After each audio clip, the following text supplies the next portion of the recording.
Hola, buenas tardes. Espero que estéis todos bien por allí. Por aquí ha salido el sol después de un día muy frío, nublado y bueno, invernal, lo que toca. Vamos a empezar a contestar las preguntas que me hicisteis y que por cierto me interesaron mucho por un motivo esencial, y es que me obligaron a repensar muchas cosas que uno muchas veces no piensa lo suficiente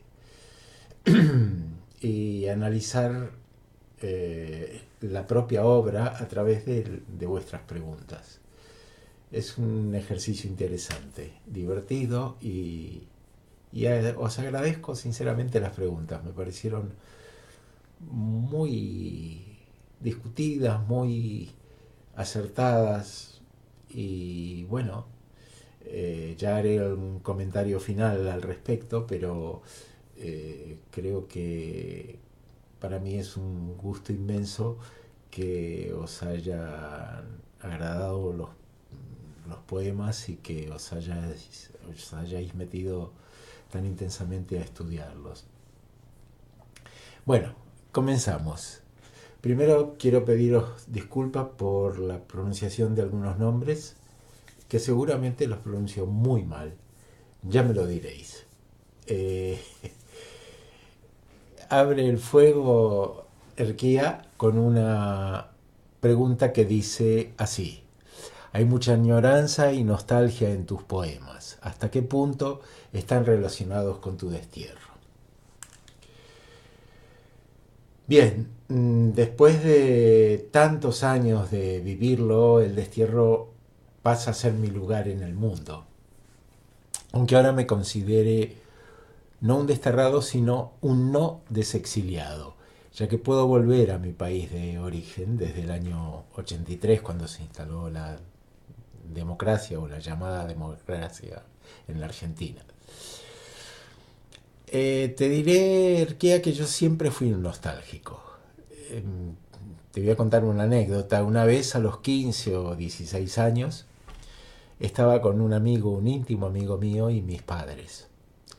Mi amigo y yo charlábamos de cosas antiguas que habían pasado, un Buenos Aires que nosotros no habíamos vivido, y mi madre nos dijo de golpe: ustedes son nostálgicos de lo que no conocieron. Y acertó. Creo que el exilio no hizo más que aumentar esta nostalgia, esta manera de ser. Evidentemente hay poemas en los que hablo de mi exilio de una manera muy directa. Hay uno en el que creo que intento explicar cómo aparece mi pasado en mis poemas. Se llama Presencias y le tengo especial cariño porque es totalmente real. Lo que cuenta el poema sucedió tal cual lo intento explicar o lo explico. Y dice así el poema. Cada tanto las presencias despiertan de letargos mentirosos. Al llegar a una esquina, el andar indolente queda suspendido en un gesto de alerta. Un olor a pintura reconstruye la imagen de la casa nueva, con paredes blancas, libros, fotos, afiches, una red de pescadores teñida con té y la ternura que siempre perdía jugando a la escondida. Súbitamente todo se oscurece. Ellos entran con el colmillo de la muerte. Las paredes se visten con el tufo del espanto. El refugio muere y la casa queda hueca de nosotros. ¿Quién pisa ahora las huellas de ese amor que palpitaba en los rincones? Pero de todas formas intento que el exilio no sea un sello imborrable en mi poesía. De hecho, durante años decidí no escribir en primera persona y no hablar de mí en mis poemas. Fue una decisión que yo creo que me hizo mucho bien. que hizo mucho bien a mi formación literaria, a la construcción de mi poética. Y que en cierta manera liberó a mi poesía. Yo miraba mi poesía desde afuera. Los poetas que solo escriben sobre ellos mismos, la verdad es que me aburren, salvo que sean muy grandes, y realmente hay pocos poetas muy grandes. Creo que para crecer hay que liberarse de uno mismo. Cuando pones la poesía en un corral, se muere. Y hablar solo de uno mismo es ponerla en un corral. Hay pocas vidas tan interesantes que puedan llenar una obra poética. El hedonismo es algo demasiado frecuente entre los poetas o los aspirantes a serlo. Bien, otra pregunta la siguiente pregunta de Erquía dice: ¿crees que la poesía y la escritura pueden reparar, curar o al menos atenuar el daño del pasado? No. Creo que el espacio de curar no es el del arte, es el de otras especialidades. El artista, cuando cree, debe siempre pensar en el otro, o debería hacerlo, de tal manera que equilibre el plano de análisis de uno mismo. Lo que sí creo es que la obra puede ayudar a conocerte. Yo hace tiempo que encaro un poemario autobiográfico que se está elaborando, llevo varios años con ese poemario, y trabajar en él ha hecho que me conozca más a mí mismo, que reconozca situaciones, sobre todo de mi infancia, que estaban un poco tapadas. Y al escribir algunos poemas sobre mi infancia, descubrí características interesantes. Pero en realidad lo que son mis taras y mis problemas son aliviados por mis amigos cuando pueden, y mi terapeuta también cuando puede.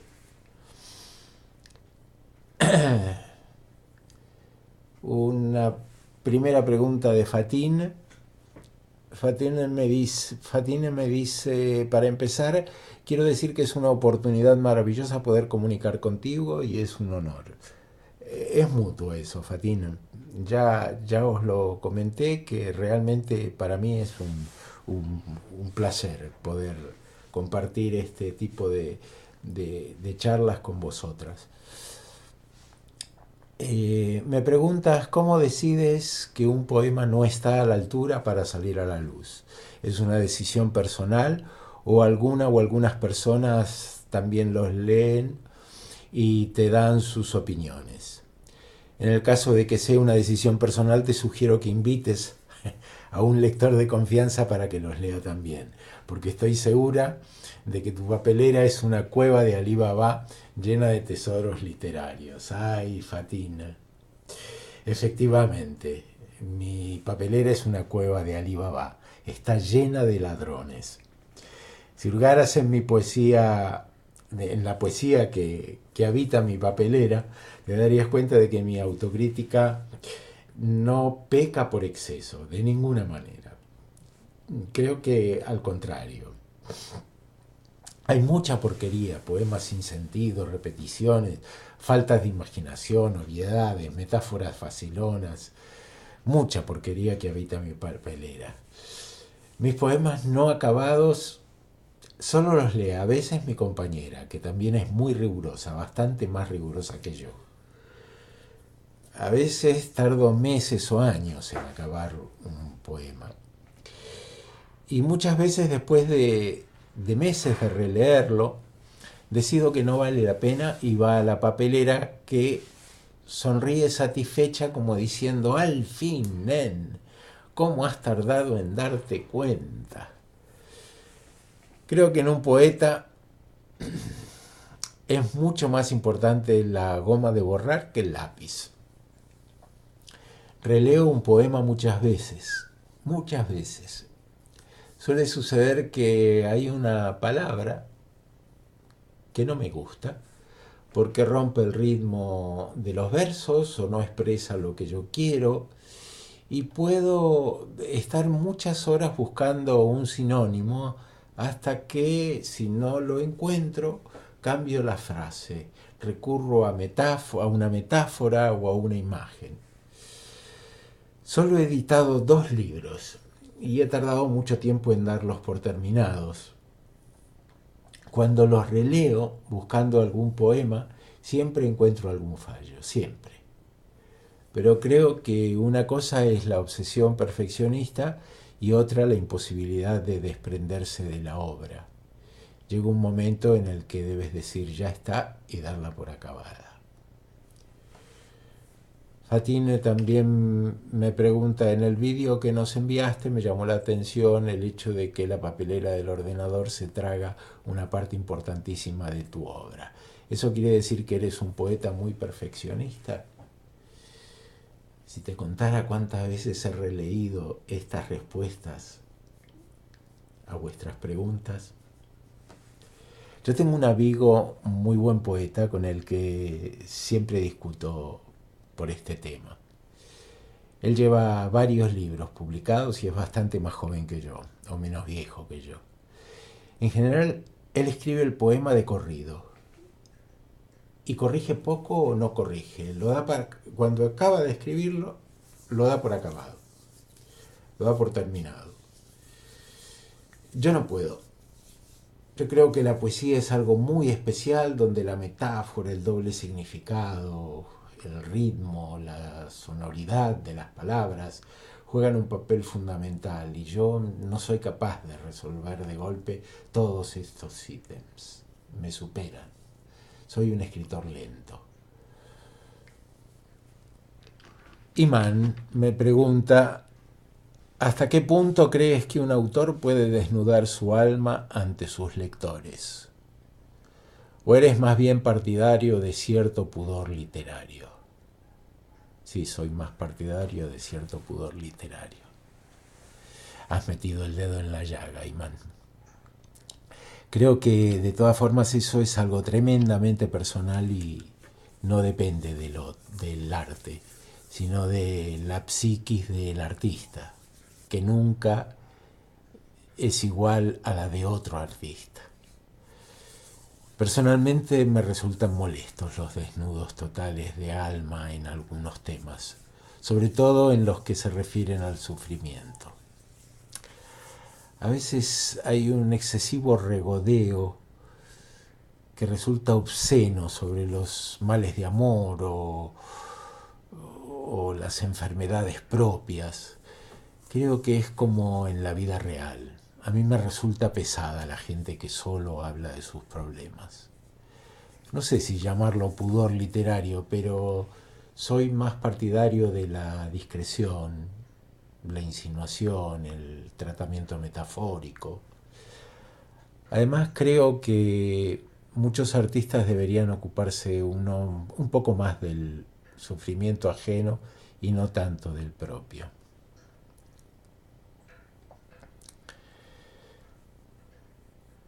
Otra pregunta de Imán: sentimos cierto afán obsesivo por alcanzar la perfección en tus poemas y hemos podido observar cómo tratas tus poemas con gran delicadeza. ¿Tiene algo que ver con tu acercamiento a la medicina?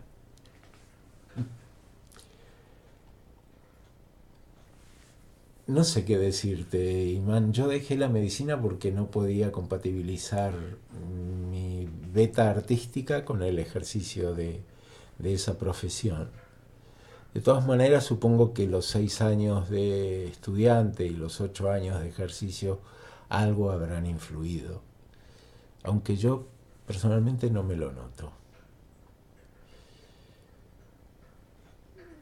Zakia me pregunta, ¿cuánto tiempo dedicas a la escritura o para escribir un poema?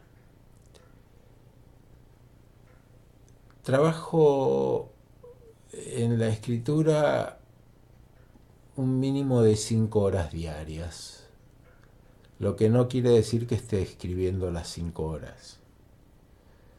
A veces pienso, y eso es una ardua tarea.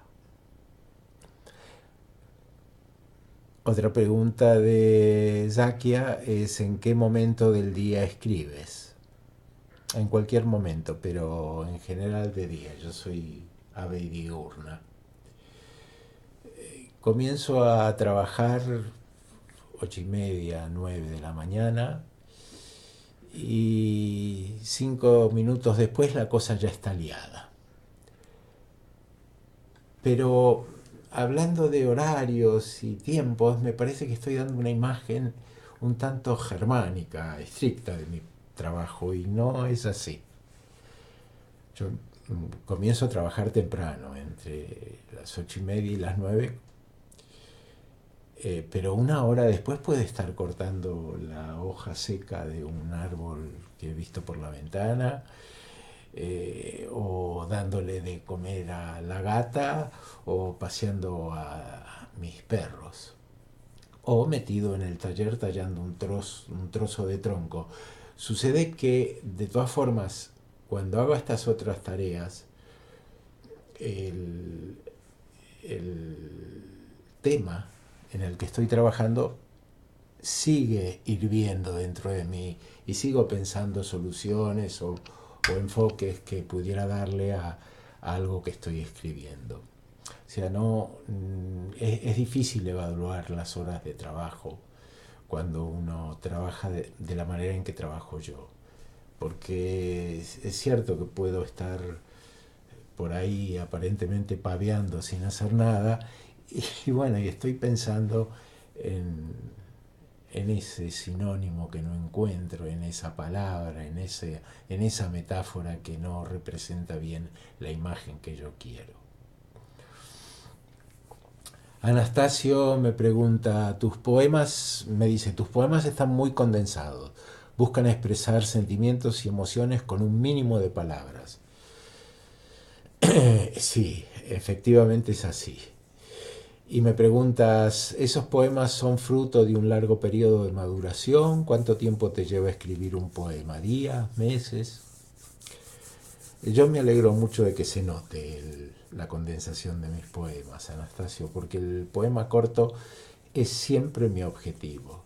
Intentar ahorrar adjetivos, buscar una palabra que sustituya una frase o que lleve al lector una imagen que exprese lo que me interesa. En cuanto a la maduración de un poema, te diré que la idea del poema puede nacerme en el tren, en el supermercado, en un sueño. Y entonces escribo enseguida la idea con un par de versos y luego, uy, ese miau es de mi gata que acaba de llegar y que me exige mimos. ¿Veis? Esto es uno de los motivos de distracción cuando estoy trabajando. No me acuerdo en qué estaba, en la maduración. La maduración de la idea de un poema puede tardar mucho tiempo, pero la idea del poema puede surgir muy rápidamente en donde yo esté y donde lleve mi... Voy a agarrarla a la gata para que no me moleste. Aquí está, os la presento, se llama Pelusa. Pelusa saluda a las compañeras y el compañero de Rabat.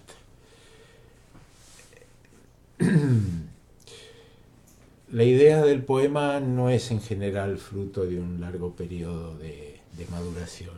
Es algo bastante, yo diría, instantáneo. Es ver volar un pájaro y el pájaro me trae una imagen que me interesa trabajar. Por eso os comentaba yo que cuando estoy en el tren o paseando, siempre llevo conmigo una libreta y esa idea la apunto.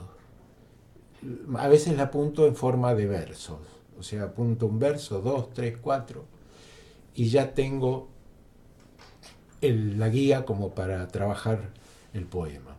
Esos versos a veces perduran y a veces no, se mueren en la tarea de elaborar, de componer el poema.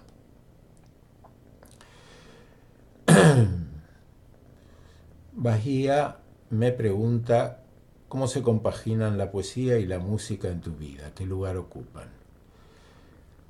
Bueno, te diré que ahora no hago música, pero me paso el día escuchándola. Cuando estoy componiendo un poema no escucho música, o sea, miento. No me paso el día escuchando música. Cuando escribo no escucho, no puedo, me distrae. Pero sí cuando estoy tallando madera, o cuando leo, o cuando cocino, o cuando estoy arreglando algo en casa. Y en cuanto a la influencia de la música en mi poesía, yo creo que estoy constantemente traduciendo melodía y ritmo en mis poemas. Para mí el texto de los poemas es la melodía, la lucha por encontrar la palabra exacta es equiparable a la búsqueda de una nota que sea especialmente conmovedora y el ritmo de las frases, de las estrofas, de los versos, están estrechamente relacionados con la poesía. ¿Qué es otra pregunta de Bahía es qué es lo que te orienta hacia ese sentimiento profundo de poeta liberal que predomina en ti? Es, es un piropo esto. Supongo que es la necesidad de ser coherente con lo que yo pienso, con mi compromiso con la defensa de los derechos humanos y con la lucha por un mundo mejor. Bueno, pasamos a otro gran tema, que es la temática de la poesía de Gabriel Alejo en general. Imán me pregunta, los temas evocados a través de tus poemas son variados, van desde el amor hasta la emigración, pasando por variados temas sociales.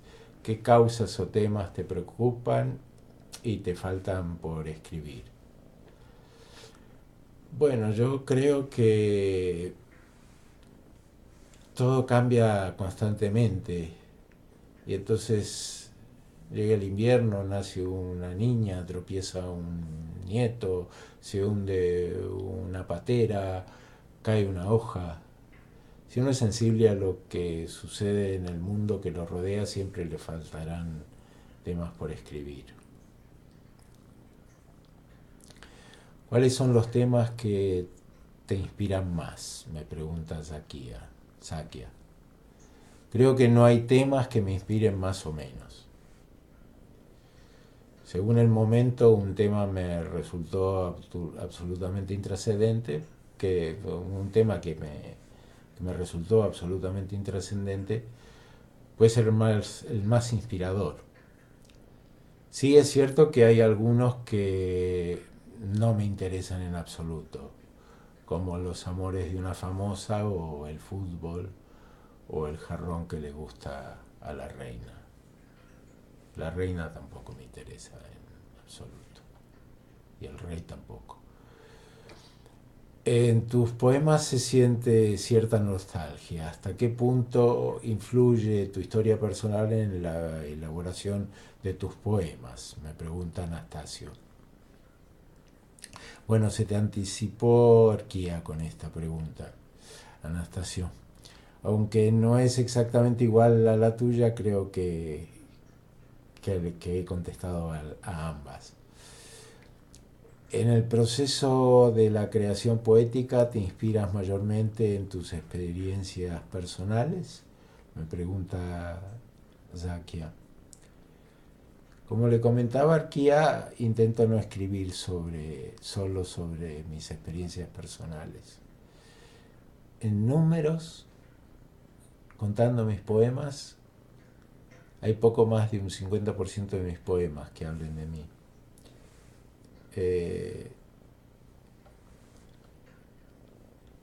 Tercer tema que general es vida personal y escritura. Y abre el fuego Arquía preguntando, ¿ahora te sientes más español o más argentino? Comparando la duración de tu estancia en Barcelona con el periodo anterior a 1976.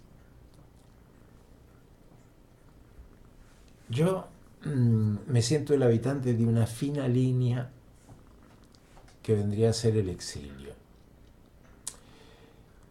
Pese a que soy un no desexiliado, como comentaba antes.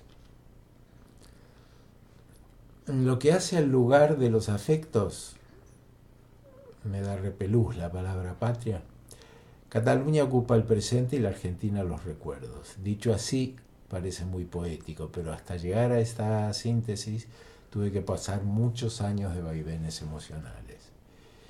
Y seguro, Arquía, que te salta de la boca la pregunta siguiente, que te la voy a contestar sin que me la hagas. No, no me volvería a vivir a la Argentina.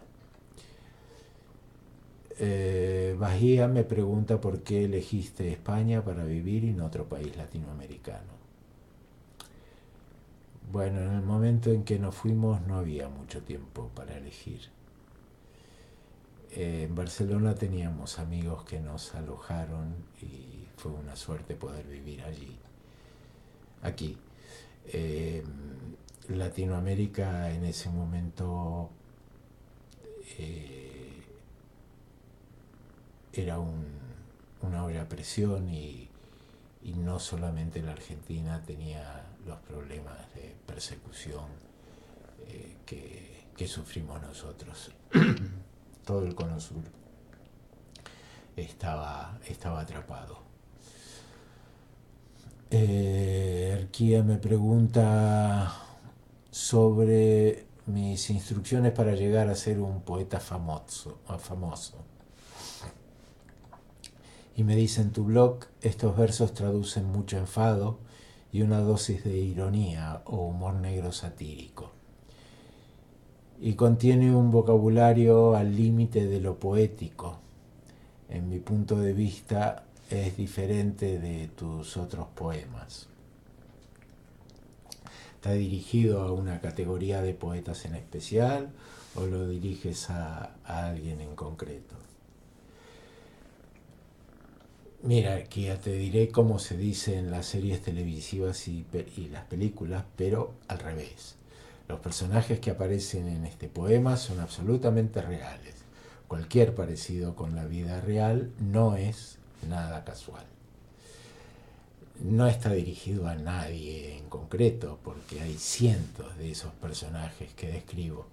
Se los encuentra en festivales, presentaciones de libros y sobre todo en el Facebook, que yo transito mucho. Y tengo muchos poetas con los que comparto y muchos poetas conocidos en el Facebook. Algunos de ellos y algunos que no tengo son dignos protagonistas de ese poema.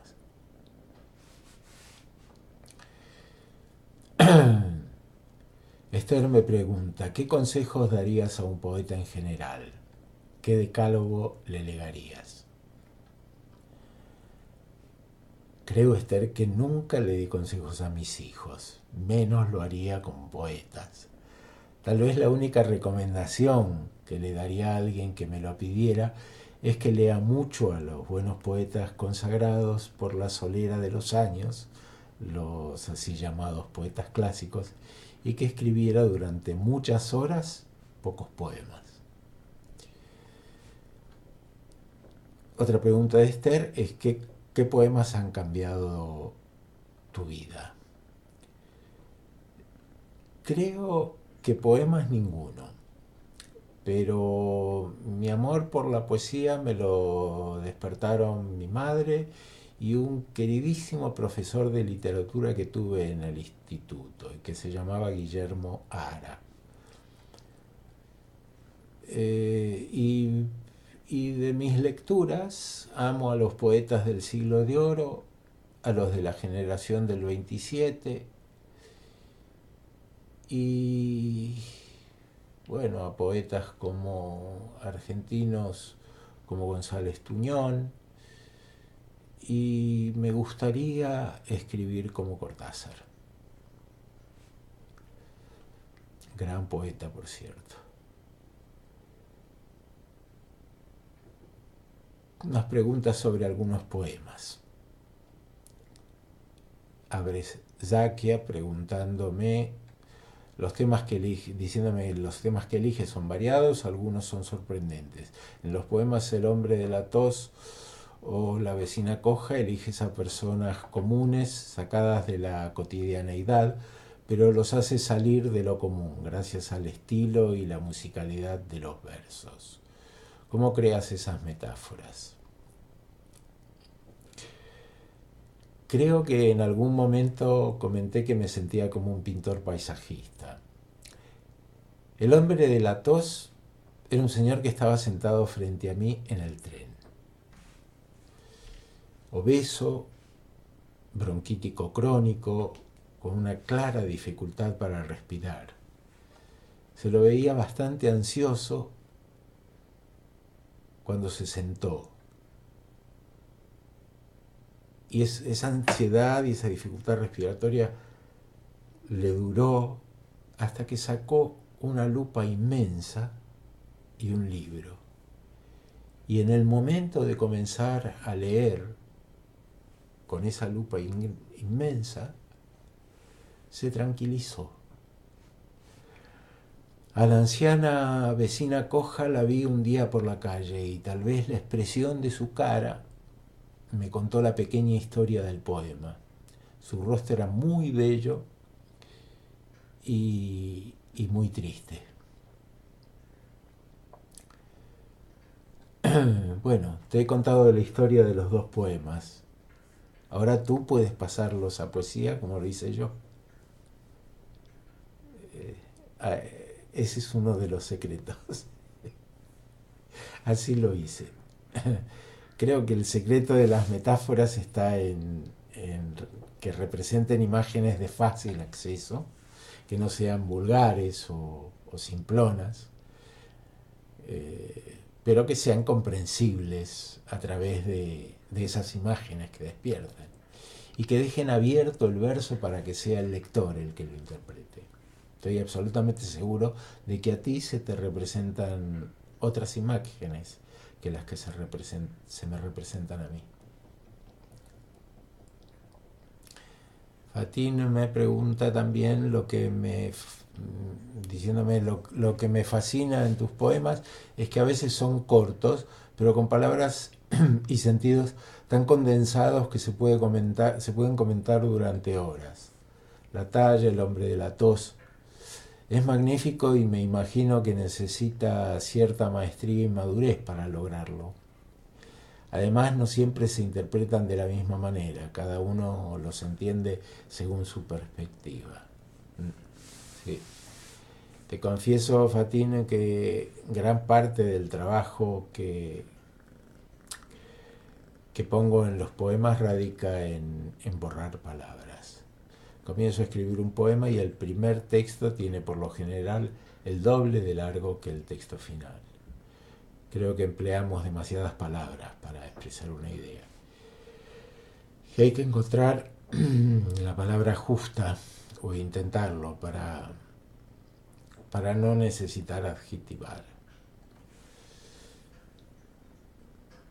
Como siempre digo, ¿para qué decir la noche oscura si la noche casi siempre está oscura? En todo caso, digamos la noche clara, las pocas días en que la luna la ilumina. goma de borrar y papelera del ordenador. Mucha goma de borrar, mucha papelera. Otra pregunta que me hace Fatín. En el poema La llanura y la montaña hay una pizca de misterio. Me pregunta si eres consciente de eso. Me pregunto si eres consciente de eso. O sea que al poner el punto final en ciertos poemas, ¿eres consciente de que pueden prestarse a varias interpretaciones por parte de los lectores?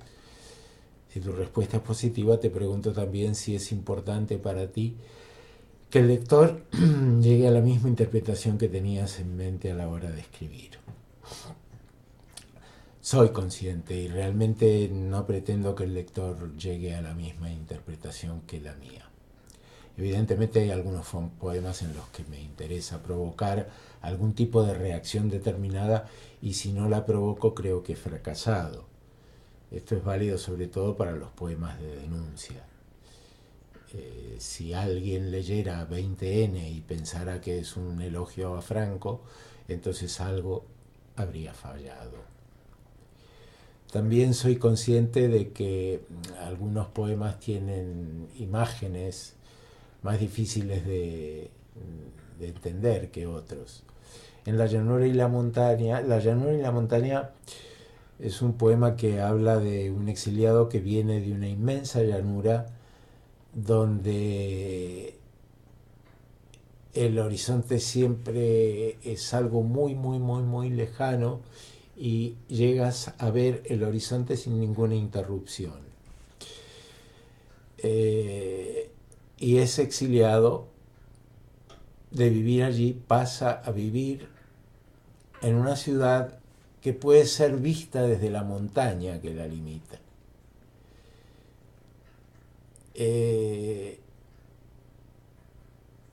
La impresión que tuve yo la primera vez que subí a la montaña del Tibidabo, que es la que limita frente al mar a la ciudad de Barcelona, nos subí a la montaña del Tibidabo y desde allí vi toda la ciudad. Fue una cosa impresionante. Buenos Aires jamás la puedes ver desde ningún sitio en toda su extensión, salvo que llegues o que salgas de la ciudad en avión. Pero bueno, respecto al poema, en todo caso este es mi significado. Si tú te viste envuelta en esa pizca de misterio, yo ya me doy por satisfecha. por satisfecho. Bahía me pregunta, en algunos poemas como La llanura y la montaña sentimos mucha tristeza y nostalgia. ¿Es debido a tu alejamiento de tu país de origen? Bueno, sí, como le decía a Fatín, es un poema directamente referido al exilio con todo lo que ello implica. Bueno, creo que hasta aquí hemos llegado. A ver, que la gata... ¿Te podrías despedir, gata, y dejarme un poco tranquilo? ¿Es pichona? Bien, contestadas estas preguntas, yo quisiera hacer una observación. Hay un importante número de preguntas que giran sobre mi poesía autobiográfica, sobre todo en lo que se refiere al exilio.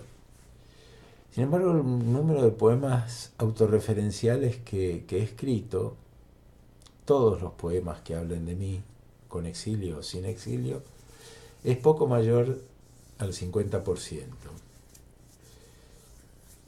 El exilio es un tema muy movilizador y en cierta manera atractivo por su mitología, su atemporalidad, su repetición a lo largo de la historia.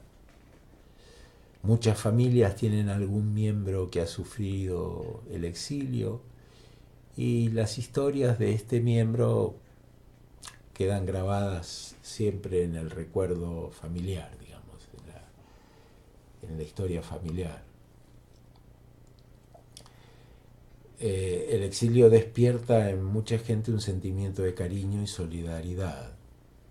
y sabiendo que el autor es exiliado, el lector muchas veces filtra inconscientemente los poemas que se refieren a ese tema y son los que se aparta, lee y relee y los que más le conmueven.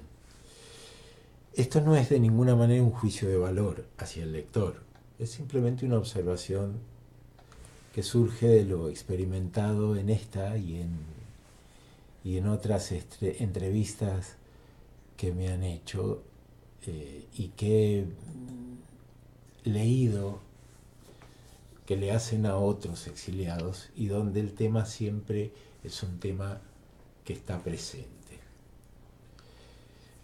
Bueno, les mando un cariño muy muy grande y otra vez muchas gracias y nos vemos pronto.